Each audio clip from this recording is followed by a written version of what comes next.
ನಮಸ್ತೆ ನಮಸ್ತೆ ನಮಸ್ತೆ ಸರ್. ನಮಸ್ತೆ. ನನ್ನ ನಿರ್ಮಾಪಕರು ಇ ಕೃಷ್ಣಪ್ಪನವರು ಸ್ನೇಹಿತರು ಕೂಡ ನೀವು. ಇ ಕೆ ಬ್ಯಾನರ್ಸ್ನ ಚಿತ್ರ ಇದು. ಅವತ್ತು ಮುಂಗಾರು ಮಳೆ, ಇವತ್ತು ಮನದ ಕಡಲು ನಾಯಕ ನಟ ಸುಮುಖ, ನಾಯಕಿ ಮಣಿ ರಾಶಿಕಾ. ಈಗ ನಾನು ನಿಮ್ಮನ್ನ ಯಾವುದೇ ರಾಜಕೀಯ ಪ್ರಶ್ನೆ ಕೇಳೋದಿಲ್ಲ. ನನಗೆ ನೀವು 20 ಚಿಲ್ಲರೆ ವಯಸ್ಸಲ್ಲಿದ್ದಾಗ ಅಥವಾ 15 ಚಿಲ್ಲರೆ, 18, 16, ಮೊಟ್ಟ ಮೊದಲಿಗೆ ಎಲ್ಲಿ ಸರ್ ನಿಮ್ಗೆ ಸಿನಿಮಾ ಮೋಹ ಶುರುವಾಗಿದ್ದು? ಒಬ್ಬ ಪ್ರೇಕ್ಷಕರಾಗಿ ನಿಮ್ಗೆ ಯಾವ್ದು ಇಂಟ್ರೆಸ್ಟಿಂಗ್ ಅನ್ಸ್ತು ಅವಾಗ ಸಿನಿಮಾ? ನನಗೆ ಬಹುಶಃ ಸಿನಿಮಾ ಮೊದಲು ನಾನು ಅತ್ಯಂತ ಅಟ್ರಾಕ್ಟ್ ಆದದ್ದು, ಇಷ್ಟ ಆದದ್ದು, ನಾನು ಸಿದ್ಧಗಂಗೆ ಮಠದಲ್ಲಿ ಹೈಸ್ಕೂಲ್ ವಿದ್ಯಾಭ್ಯಾಸ ಮಾಡ್ತಿದ್ದೆ. ಅಲ್ಲಿ ವರ್ಷಕ್ಕೊಂದ್ಸಲಿ ಜಾತ್ರೆ ಇದೆ. ಆ ಜಾತ್ರೆನಲ್ಲಿ ನಮಗೆ ಮಠದ ವಿದ್ಯಾರ್ಥಿಗಳಿಗೆ ಹಲವಾರು ಜವಾಬ್ದಾರಿ ಕೊಟ್ಟಿರ್ತಾರೆ. ಅಲ್ಲಿ ಫಿಲಮ್ ಈ ಟೆಂಟ್ ಕಡೆ ಹಾಕಿರ್ತಾರೆ. ಅಲ್ಲಿ ಮಯೂರ ಫಿಲಮ್ ಹಾಕಿದ್ರು ಅಣ್ಣವ್ರದ್ದು. ಸೊ 11 ಬಾರಿ ನೋಡಿದ್ದೀನಿ ನಾನು. ಆ ಒಂದು 20 ಡೇಸಲ್ಲಿ 11 ಬಾರಿ ಆ ಫಿಲಮ್ ನೋಡಿದ್ದೀನಿ. ಮಂಜುಳಾ ಮತ್ತು ತೂದೀಪ್ ಶ್ರೀನಿವಾಸ್ ಇರ್ಬೋದು, ರಾಜ್ಕುಮಾರ್ ಅವರ ಆಕ್ಟ್ ಇರ್ಬೋದು, ಅವರ ಎಕ್ಸ್ಪ್ರೆಷನ್ನು. ಸೊ ಇದು ತುಂಬ ನನಗೆ ಅಲ್ಲಿಂದನೇ ನನಗೆ ಫಿಲಮ್ ಬಗ್ಗೆ, ಅಲ್ಲಿಂದ ಮುಂಚೆ ನನಗೆ ಫಿಲಮ್ ನೋಡಿದ್ದು ಸರಿಯಾಗಿ ಜ್ಞಾಪಕ ಇಲ್ಲ. ಚಿಕ್ಕ ಹುಡುಗರಲ್ಲಿ ನಾವು ಮೂಲತಃ ನಾಗಮಂಗಲ, ಒಂದು ಸಣ್ಣ ಹಳ್ಳಿ. ಅಲ್ಲಿಂದ ನಾನು ಭದ್ರಾವತಿ, ನಮ್ಮ ದೊಡ್ಡಮ್ಮ ಇದ್ರು, ನಮ್ಮ ಅಕ್ಕ ಇದ್ರು, ಹೋಗ್ತಿದ್ದೆ. ಯಾವಾಗಲೂ ಒಂದ್ಸಲಿ ಭದ್ರಾವತಿಲಿ ಹೋದಾಗ ಫಿಲಮ್ ನೋಡ್ತಿದ್ದೋ. ಅವೆಲ್ಲ ನನಗೆ ಯಾವ ಫಿಲಮ್ ನೋಡಿದ್ದೀವಿ ಅನ್ನೋದೇ ಜ್ಞಾಪಕ ಇಲ್ಲ ನನಗೆ ಚಿಕ್ಕ ಹುಡುಗರಲ್ಲಿ. ಬಟ್ ನಾನು ಹೈಸ್ಕೂಲ್ ವಿದ್ಯಾಭ್ಯಾಸ ಮಾಡೋದಾಗ ಅಲ್ಲಿಂದ ನನಗೆ ಫಿಲಮ್ ಬಗ್ಗೆ ಹೆಚ್ಚು ಹತ್ರ ಆದೆ. ಫಿಲಮ್ ನೋಡೋದ್ರಿಂದ ಭಾಳಷ್ಟು ವಿಚಾರಗಳನ್ನ ತಿಳ್ಕೊಳ್ಳೋದು ಇರುತ್ತೆ, ಅದಕ್ಕಿಂತ ಸ್ಟ್ರೆಸ್ ಕಡಿಮೆ ಆಗುತ್ತೆ. ಸೊ ಎಲ್ಲ ಜೀವನದ ಒಂದು ಒತ್ತಡದಲ್ಲಿ ನಾವು ಅಲ್ಲಿ ಹೋಗಿ ಕೂತ್ಕೊಂಡಾಗ ಎಲ್ಲವನ್ನೂ ಮರಿತೀವಿ. ಸೊ ನನಗೆ 2 ವಿಚಾರ ನನ್ನ ಜೀವನದಲ್ಲಿ ಕೇಳಿರೋದು. ಕೆಲವರು ಕಾರ್ಡ್ಸ್ ಆಡೋರು ಹೇಳ್ತಾರೆ, ಅದರಲ್ಲೂ ಈ ಕಮರ್ಷಿಯಲ್ ಬಿಟ್ಬಿಡಿ, ಈ ಅಂತರ್ಬಾಯರು, ಈ ಇನ್ನೊಂದು 3 ಲೀವ್ಸ್ ಇದೆಲ್ಲ, ಜಾಕ್ಪಾಟು ಮತ್ತು ರಮ್ಮಿ ಇದೆಯಲ್ಲ, ಅಲ್ಲಿ ಕೂತ್ಕೊಂಡಾಗ ಬಹುಶಃ ಎಲ್ಲವನ್ನೂ ಮರೆತು ಟೈಮ್ ಪಾಸ್ ಆಗುತ್ತೆ ಅಂತ ಕೆಲವರು ಹೇಳ್ತಾರೆ. ನಾನು ಆತದ್ದು ನನಗೆ ಅಷ್ಟೊಂದು ಅನುಭವ ಆಗಿಲ್ಲ. ಬಟ್ ಈ ಫಿಲಮ್ನಲ್ಲಿ 3 ಗಂಟೆ ಕೂತ್ಕೊಂಡ್ರೆ ಇಷ್ಟ ಆಗದೆ ಬೋರ್ ಅನ್ಸಿದ್ರೆ ಎದ್ದು ಬಂದ್ಬಿಡ್ಬೋದು, ಅಥವಾ ಡೈವರ್ಟ್ ಆಗ್ಬೋದು. ಸೊ ಸ್ಟೋರಿ ಮತ್ತು ಆಕ್ಟ್ರ ಎಕ್ಸ್ಪ್ರೆಷನ್ನು ಮತ್ತು ಕೆಲವು ಹಾಡುಗಳಿರ್ಬೋದು, ಕೆಲವು ಸನ್ನಿವೇಶಗಳಿರ್ಬೋದು, ಇಷ್ಟ ಆದರೆ ಬಹುಶಃ 3 ಗಂಟೆ ಸೊ ಒಂದು ದಿವಸ ಅಲ್ಲ, ಅಥವಾ ನಾವು ಎಲ್ಲಿದ್ದೀವಿ ಅನ್ನೋದನ್ನೇ ಮರೆತು ನಾವು ನಮ್ಮ ಇದನ್ನ ಅಲ್ಲಿ ಹೋಗಿರ್ತೀವಿ, ಇನ್ವಾಲ್ವ್ ಆಗ್ತೀವಿ ಅನ್ನೋಂತಾರೆ. ಆ ಥರ ನನಗೆ ಸಾಕಷ್ಟು ಎಕ್ಸ್ಪೀರಿಯನ್ಸ್ ಆಗಿದೆ. ನನಗೆ ಎಲ್ಲರೂ ಕಾಮನ್ ಆಗಿ ಹೇಳ್ತಾರೆ ರಾಜ್ಕುಮಾರ್ ಅಂತಂದ್ರೆ ಅಲ್ಟಿಮೇಟ್. ಅದು ನಮ್ಮ ಕನ್ನಡ ಚಿತ್ರರಂಗದಲ್ಲಿ ಅದು ಸತ್ಯನೂ ಹೌದು. ಬಟ್ ಆದರೆ ಅವ್ರಿಗೆ ನಾವು ಯಾರನ್ನೂ ಹೋಲಿಕೆ ಮಾಡಲಿಕ್ಕೂ ಆಗಲ್ಲ. ಸೊ ಎಲ್ಲರೂ ಅವ್ರ ನಂತರನೇ ಹೇಳ್ಬೇಕೆ ವಿನ ಅವರನ್ನ ನಾವು ಯಾರು ಓವರ್ಟೇಕ್ ಮಾಡ್ಲಿಕ್ಕೆ ಇವತ್ತು ಆಗಿಲ್ಲ, ನಾಳೆನೂ ಆಗಲ್ಲ, ನಾಡ್ದು ಆಗಲ್ಲ. ಸೊ ಆದರೆ ಆ ಥರ ಒಂದು ನನಗೆ ಇದಾದದ್ದು.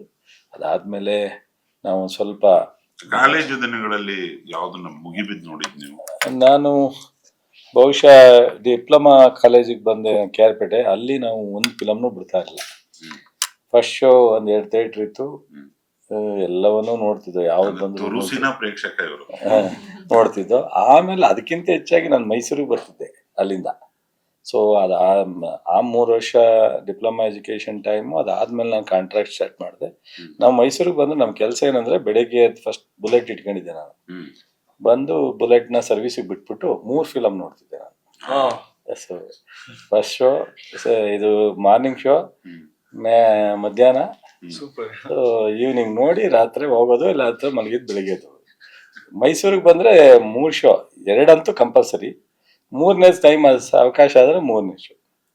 ಸೊ ಆ ಥರ ನಾವು ಆ ಒಂದು 4 ವರ್ಷದಲ್ಲಿ ನಾನು ಡಿಪ್ಲೊಮಾ ವಿದ್ಯಾಭ್ಯಾಸ ಮಾಡೋನಾಗ KR ಪೇಟೆನಲ್ಲಿ ಮತ್ತು ಒಂದಷ್ಟು ಕಾಂಟ್ರಾಕ್ಟ್ ಮಾಡೋಣ, ಬಹುಶಃ ಇಸ್ 79 ಇಂದ 85 ವರೆಗೂ ಅದೊಂದು Ritual, ಸಂಪ್ರದಾಯ. ಒಂದು ದೊಡ್ಡ ಇದು ಬಿಡಿ. ಅದಾದ್ಮೇಲೆ ನಾವು ತುಂಬಾ ಬಿಸ್ನೆಸ್ಗೆ ಇನ್ವಾಲ್ವ್ ಆದ ಅವಾಗ ಒಂದ್ ಸ್ವಲ್ಪ ಕಡಿಮೆ ಆಯ್ತು. So ಅದಾದ್ಮೇಲೆ ನಾನು ಈ ವಿಷಯಕ್ಕೆ ಬರ್ಲೇಬೇಕು ಸರ್. ಈಗ ನೀವು ಸಿನಿಮಾ ನೋಡೋದು ಕಡಿಮೆ ಮಾಡಿದ್ದು ಒಂದು ಏಜ್ ಯಾವ್ದು? ಕೆಲ್ಸಕ್ಕೆ ಹೋಗಕ್ ಶುರು ಮಾಡಿದ್ಮೇಲೆ? ನಾನು ಕಾಂಟ್ರಾಕ್ಟ್ ಮಾಡ್ತಾ ಇದ್ದೆ. ನಾನು ಟೆಂಪ್ರವರಿ ಒಂದಷ್ಟು ಕೆಲ್ಸಕ್ಕೆ ಹೋಗಿದೆ, ಇಂಜಿನಿಯರ್. ಸೊ ಡೈಲಿ ವೇಜಸ್ ಅಂತ ತಗೊಳ್ಳೋರು ಅವಾಗ ಒಂದು 6 ತಿಂಗಳು 1 ವರ್ಷ ಕೆಲಸ ಮಾಡಿದೆ. ಹಾಗೇನೆ ಕಾಂಟ್ರಾಕ್ಟ್ ಕನ್ವರ್ಟ್ ಆದೆ ನಾನು. ಆ ಟೈಮ್ನಲ್ಲಿ ಒಂದು ಸ್ವಲ್ಪ ನಮಗೆ ಬದುಕು ಕಟ್ಕೋಬೇಕಲ್ಲ, ಆಗ ನಾವು ಹುಡುಗಾಟನೆ ಮಾಡೋಕ್ಕಾಗಲ್ಲ. ಆಗ ಒಂದು ಸ್ವಲ್ಪ ನಮ್ಮ ಟೈಮು ಓಡಾಟ ಇದೆಲ್ಲ ಈ ಬದುಕು ಕಟ್ಕೊಂಡು ತಾಳಿ ಕಟ್ಟಿದ್ರ, ತಾಳಿ ಕಟ್ಕೊಂಡು ಬದುಕು ಕಟ್ಕೊಂಡು ತಾಳಿ ಕಟ್ತೀವಿ. ಅಷ್ಟೇ ಬದುಕು. ಅವರು ಸಿನಿಮಾ ಪ್ರೇಮಿಗಳು. ಅವರು ಸಿನಿಮಾ ಪ್ರೇಮಿಗಳು. ನಾವು ಅದಾದ್ಮೇಲೆ ಮದುವೆ ಆದ್ಮೇಲೆ ನಾನು ಮೈಸೂರಿಗೆ ಶಿಫ್ಟ್ ಆದೆ ಫ್ಯಾಮಿಲಿ. ನಾವು KR ಪೇಟೆ, ಆಮೇಲೆ ಚಂದ್ರಾಪಟ್ಟಣದಲ್ಲಿ ಒಂದಷ್ಟು ವರ್ಷ ಇದ್ದು. ಅಲ್ಲಿಂದ ನನ್ನ ಬ್ರದರು ನಾವೆಲ್ಲ ಇಲ್ಲಿಗೆ ಮೈಸೂರಿಗೆ ಶಿಫ್ಟ್ ಆದ. ಕುಟುಂಬ ಪರಿವಾರ ಸಮೇತರಾಗಿ ನೋಡಿದ ಸಿನಿಮಾ ಯಾವುದು? ಸೊ ನನಗೆ ಕರೆಕ್ಟ್ ಜ್ಞಾಪಕ ಇಲ್ಲ, ನಾನು ಹೇಳಿದ್ನಲ್ಲ. ಒಂದು ಬಾಂಬೆಲ್ ಹೋಗಿ ತುಂಬಾ ಇದಾಗಿ ನನಗೆ ನೆನೆಸೋಂಥ ಫಿಲಮ್ ಏಕ್ ದುಜೆ ಕೇಳಿಯೇ. ಅದೊಂದು ಬಹಳ ಅಚ್ಚುಮೆಚ್ಚಿನ ನನಗೆ ಹಿಂದಿ ಫಿಲಮ್ನಲ್ಲಿ.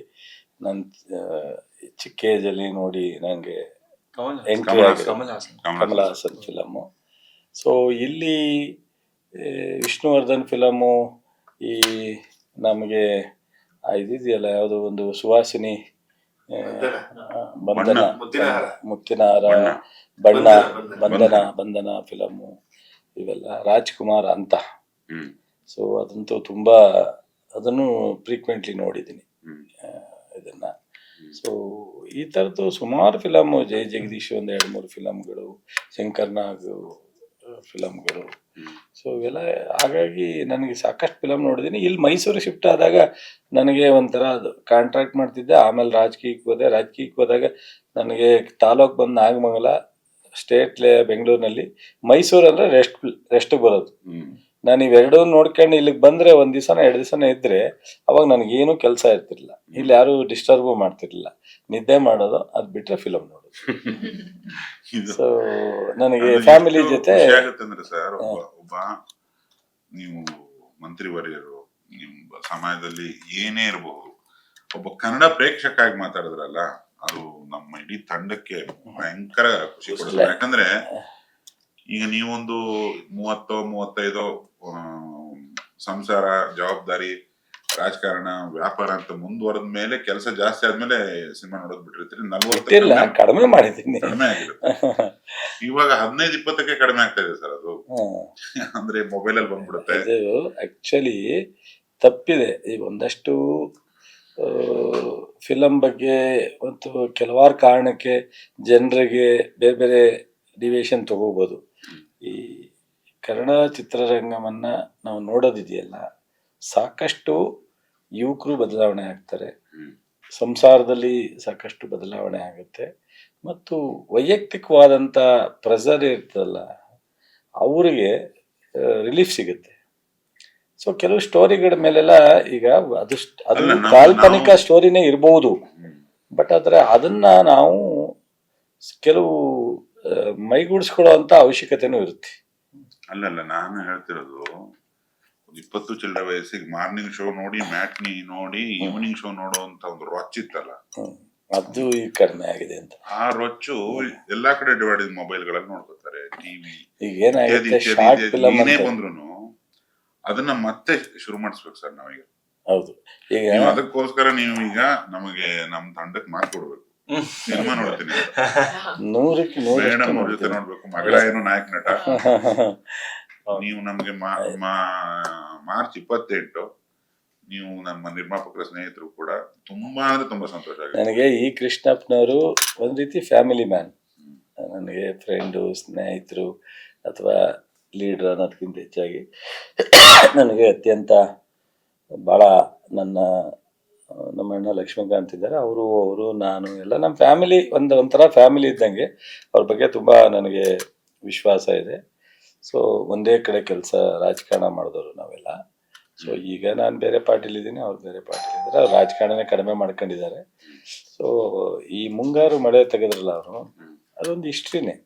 ಸೊ ಇವತ್ತು ಸಹ ಈಗ ಮಯೂರನ ಹೇಳಿದೆ ಅಥವಾ ಇನ್ನೊಂದಷ್ಟು ಫಿಲಮ್ಗಳು ಅಂತ ಈ ಥರದ್ದೆಲ್ಲ ಫಿಲಮ್ಗಳೇನು ಬಂದು ಆ ಥರ ಈಗಿನ ಕಾಲದಲ್ಲೂ ಸಹ ಮುಂಗಾರು ಮಳೆ ಒಂದು ಇನ್ನೂವರೆಗೆ ಮುಂಗಾರು ಮಳೆ ಅಂತ ತಕ್ಷಣ ಹೌದಾ ಅನ್ನೋ ಒಂದು ಹೌದಲ್ವಾ ಅನ್ನೋ ಒಂದು ಬಹುಶಃ ಅದ್ರ ಬಗ್ಗೆ ಒಂದು ಎಕ್ಸ್ಪ್ರೆಷನ್ನು ಮಾತನಾಡ್ತಕ್ಕಂಥ ಇದಿದೆ.